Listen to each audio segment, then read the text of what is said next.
Welcome to the 2019 Ranger Wildtrack. It's an interesting car. I'm trying to navigate myself through an area that I do not know using Google Maps and Apple CarPlay, which I won't lie is actually really good. I've turned the notification noises off so you guys don't have to hear it the whole time, but if I seem vaguely distracted every now and again. But first, let's talk about the Ranger Wildtrack. This is more a car than it is a bakkie, and I think that's one of the things that Ford have gone for in this car. And they've tried to make a bakkie, a double cab bakkie, or a pickup for those of you who are not South African. They've tried to make a double cab pickup bakkie, but make it drive like a car. And I'm going to have to admit that I think the Ranger does a better job of that than the Amarok does. Drove the Amarok about 2 weeks ago, and it still had a very distinctly kind of bakkie suspension to it, bakkie feel to it. So you're not quite at the point where you go, well, this thing is less bakkie and more car. It's still unmistakably bakkie. Not so much with the Ranger, especially not the Wildtrack. This you can comfortably every day as a car to drive around town. This one's got a 2-liter bi-turbo engine in it. It produces 157 kilowatts and 500 newton meters of torque. That's a lot of torque off a small engine. 4 cylinders, 16 valves, 2 liters, and all the torque in the world. And you feel it, it drives really comfortably. I know there's a 3.2 liter V6 version of this in the fleet as well, and jumped in this, started driving around, and I actually thought to myself, this is incredibly powerful and smooth. This 3.2 is great. And then I checked the specs, and I was like, no, it's not a 3.2 V6. This is a 2 V4, no, a 2 straight 4. And it's just, they've done a remarkable job of this engine. They really, really have. It's incredibly comfortable. They've teamed it up with a 10-speed auto box. And again, these things are quite tricky to get right. And I think, for me anyway, in this car, the combination of the engine, the gearbox, and the suspension, and this sort of general ride in this vehicle is just great. It really drives comfortably. It feels like an everyday car. It is big. You're aware of the size, especially I'm driving behind a Hyundai Getz at the moment. I can see right over his roof. So you're aware of the fact that you're in a big car. But at the same time, you didn't buy a double cab bakkie because you wanted a small car. It's just over 5 meters, 5.3 meters, I think, long. I think we have to go down here. It's just over 5 meters long, 5.3, and you notice it when you go park.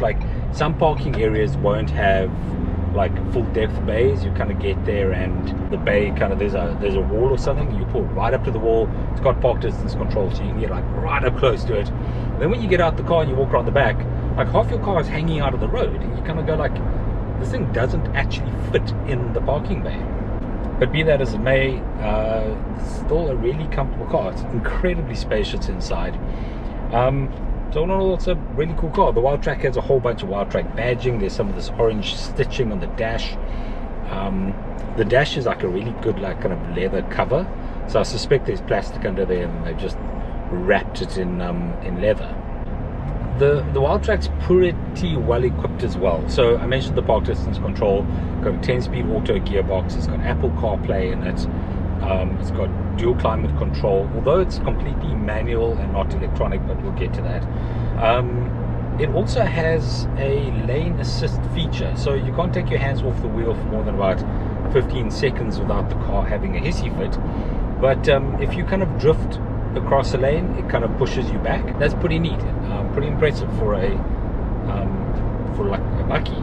It's got radar guided, on the side, it's got radar guided cruise control. So you can set the cruise control, you can set the distance that you want to keep from the vehicle in front of you, and it just does this thing. It's we're half autonomous here as well. It'll drive itself, it'll keep itself in the lanes. And it's kind of unusual to get that much tech on what is basically a really big bakkie.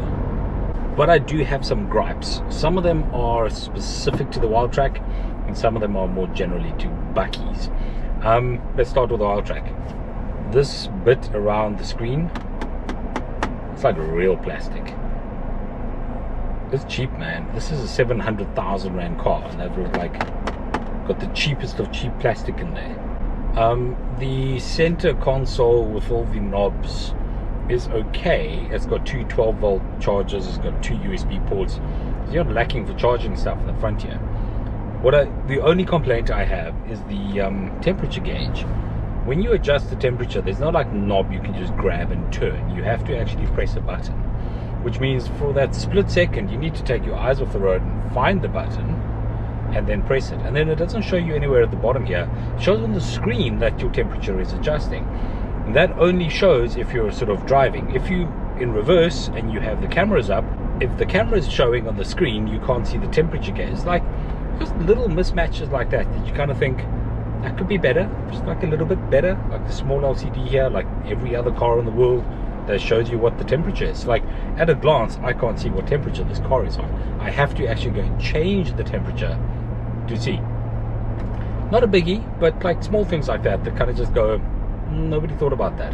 And then my overall gripe with the Bakkie. So here we have this mammoth car. It's 1.8 meters wide, it's 5.3 meters long. And then despite having such a big car, you actually have nowhere to like put things. It's like you got front seats, you got back seats, but the load bed at the back presents a few problems. One, you can't just leave stuff in there. It's going to go missing. So you're kind of in this predicament where you have to buy an aftermarket, either a canopy or one of those armadillo goodies, so you can actually close it and lock it and your stuff in there is safe. And then if you did put like small stuff in there, like a bag should be okay, but like anything that's hard and might roll around, like you can't put your shopping in there. You can't put a couple of grocery bags in the back and then drive home. Milk's going to go all over, it's a disaster. So Bakkie's kind of a weird proposition where you've got all this loading space, but you can't really efficiently use the loading space. But every Bakkie faces that problem, and people still buy these things by the boatload. So maybe that is just unique to me, and I need to stop complaining about it. Overall, though, as a car, because this is more car than Bakkie, as a car, this thing is incredible. I have taken one off-road a couple of months ago, and it's incredibly good off-road. It's not built as it's not purpose-built as an off-roader, but it's pretty solid. So if you're considering a double cab Bakkie as a daily driver, then I'd give the Ranger Wildtrack